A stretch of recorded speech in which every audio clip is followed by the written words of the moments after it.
Welcome to another World Cup episode on the Lava Dad Show, and what a tournament it's been so far. But from 48 teams, there's only 8 left. It's time to get serious, isn't it? And tonight the quarterfinals start with France taking on Morocco. That's going to be a really tough game, that. Yeah, just touching on the tournament so far, I think it's been brilliant. I've loved it. Obviously, I'm a lot older than you. I've seen a lot more World Cups, but this is, right up there, if not the best.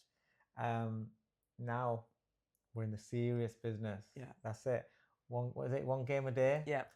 I'm missing it already. I know, same. One game a day. It's like, what's happening? France, Morocco. What a good game this is going to be. Really is. There's a lot of talented players in both teams. And last World Cup, Morocco did really well. And then France did really well as they get into final. And I don't know who I'm going to choose for this one, because France have looked strong. They really have.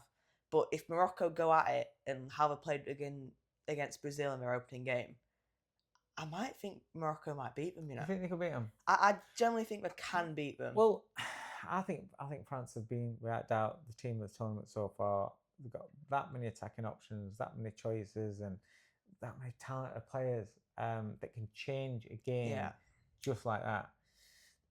When they had the last game, against Paraguay, Paraguay literally just tried to stifle them and tried to kick them off a pitch and do everything that they can do to get it to penalties.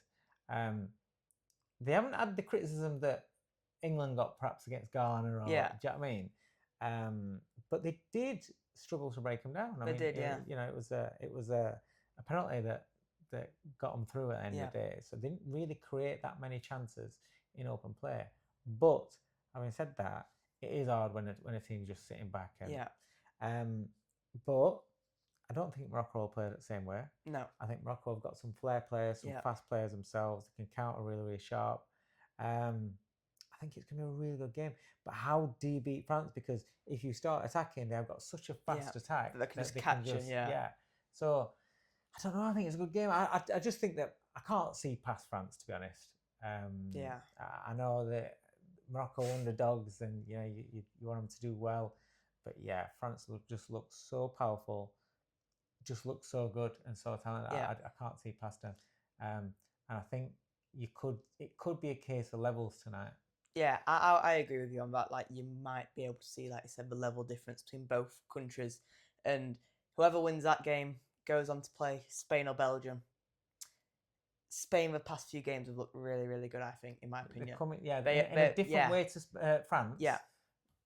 But they're starting to get into it now. I feel like with Spain, they're just comfortable playing on the ball, finding little intricate passes to each other through the lines, and they are happy for teams to sit back and then they'll just find that killer ball.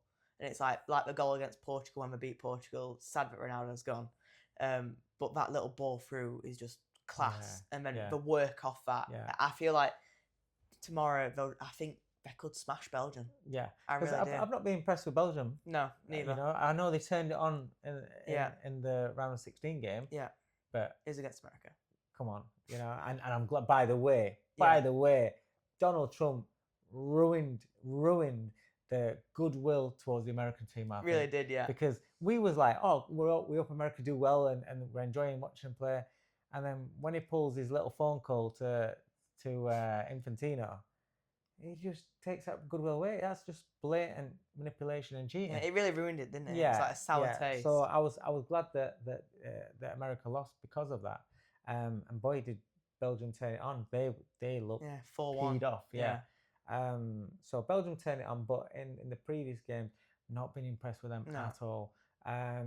So I can't see anything past Spain when I think that could be quite emphatic as well. 100%. And say France were to win tonight, they would play Spain if they won. Who would you pick for that game? It's a tough game, that.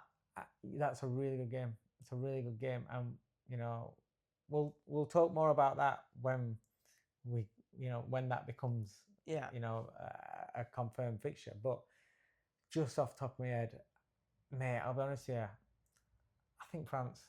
Yeah, I'd go with you on that one. I would. I think France have got more dimensions to them. Yeah, got more ways of going about their attack and defence. Now, big one, Saturday night, Norway against England. What a result for England against Mexico. in the altitude, It was amazing. in a hostile environment with 10 men. It was amazing. That's gonna be I think that would be more like a Premiership game in my opinion, because there's a lot of quality players in both teams, and you just look at how both Norway with Erling Haaland, he doesn't need a touch all game like he did against Brazil, but then two times he's got the ball, he's put it back in the net. We need to be careful of that. But how many times, even when he's playing for City, do you hear commentators saying, "Alan's all there a touch, he's not out of touch," and all of a sudden, bang, he pops up and scores a winner. And with you, I think it's going to be like a Prem game.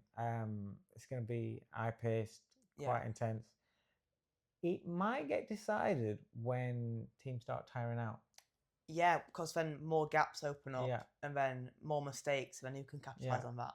But I feel like the way we played against Mexico, in my opinion, I know we said it against Croatia in the second half, but all round, that's the best I've seen England play, I think. And I feel like we just need to keep that togetherness and that fight for each other. I think they've got it now. Against teams. I think they've got it now. I think there's something happening in that game where they all came together, really, really did. They all stepped up, gave absolutely everything. I mean, Bellingham, it was absolutely shattered anyway, because he gave everything, and that's all you can want from your players, to give everything. Every player came on, whether they came on or whether they started, to give it 100%, and they were all brilliant. It's a huge game against Norway. It really is. But realistically, without being arrogant, should England beat Norway? Yes. Yeah, we should. On paper, we should. So I'm going to say England are going to beat Norway. I agree with you. I think it'll be a hard game, but I think ultimately we will beat Norway. And then we will play the winner of Argentina against Switzerland. And before you write off Switzerland... I'm writing them off. Argentina, right? Round of 32. They survived against Cape Verde. I know. They survived against Cape Verde. And then in round of 16, a lot of controversy against Egypt. Because that goal shouldn't have been disallowed for Egypt. Oh, how bad was that? If you disallow in that one, Argentina's goal should have been disallowed. Because it's the same thing. Yeah. But, you know... So what we're saying, FIFA cheating towards... leaning towards Argentina to win. I'll say it. FIFA favoured Messi. Yeah. 100%. They did it in 2022. It always looked like it was going that way. And it just doesn't look good. And then... And what's going on? Oh, hang on a minute. The officials tonight for France's game. Yeah, all Argentinian. How is that? So bad. That's really bad. And can you imagine if there's any dodgy decisions? Everyone will be all over it. Oh my God. It really will. I think I'm with you. Listen, Messi's on fire. Yeah. Unbelievable. He is on fire and he's amazing. But he's definitely the man that FIFA want to lift that World Cup. Yeah, 100%. But Argentina, they do still look good as a team. Yeah. But I do feel it's like Switzerland, if they just sort of defend as a team, and even if they sit back and like they watch the games like against Cape Verde and against Egypt, I generally feel like it's not one of these where you can just write them off before the ball's kicked. So you have to see how the first 15, 20 minutes is going.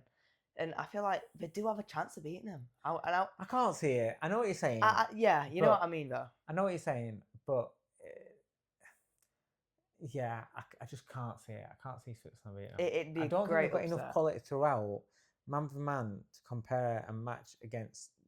Because that Argentina team are fighting tooth and nail for everything, and they're fighting because they're all want Messi to do well. That they're really getting behind him. And I just think, I think Argentina. I think they've had a couple of setbacks, couple of games where it's like, oh, hang on a minute. I think they'll really be riled up about this now and be like, listen, we need to switch on. We're the champions. Let's go out there and perform like champions. Yeah. So I think Argentina will beat Switzerland. You've just said something really important there. Is like you compare Argentina. I always do. I'm your dad. You compare Argentina to like a Portugal, for example, where you've got Messi and Ronaldo. A key difference I've noticed is that Argentina, they look to always try and play towards Messi. And that ultimately helps the team because he is their best player. Yeah. And like I say, he's been on 5 this tournament. Yeah. But it's like, with Portugal, they don't look for him and they don't play towards his strengths. No. It's like they'll give him a ball 30 yards from goal. Yeah. He's not like he was in his prime where he can go and dribble past 5 players. Yeah. And it's like, it just shows that they are playing to his strengths and then it makes the team better. You know what I mean? It's like, I just feel like it's a complete difference in mentality. Yeah, I've felt that in this World Cup. But it's, you don't know what's going on behind the scenes, and you don't, different personalities. But just touching back on Portugal, Ronaldo's got a lot of crap. Yeah. I get, but let's not forget the other players. They didn't turn up. I know, yeah. Listen, Bruno is Man United, has been fantastic.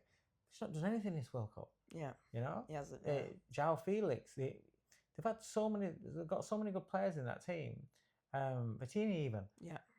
All up bang average or even worse. So it's not just they didn't win the World Cup because of Ronaldo. It's like the whole team. The whole team didn't show up. Yeah. The whole team were really, really poor. So yeah. But yeah, this quarterfinal running is intense now, and it's going to be a great couple of fixtures. And let us know what you guys think. Who are you looking forward to? And do you think England can go all the way and even win the tournament? Let us know down below, and we'll catch you guys in the next World Cup episode. Thanks for watching.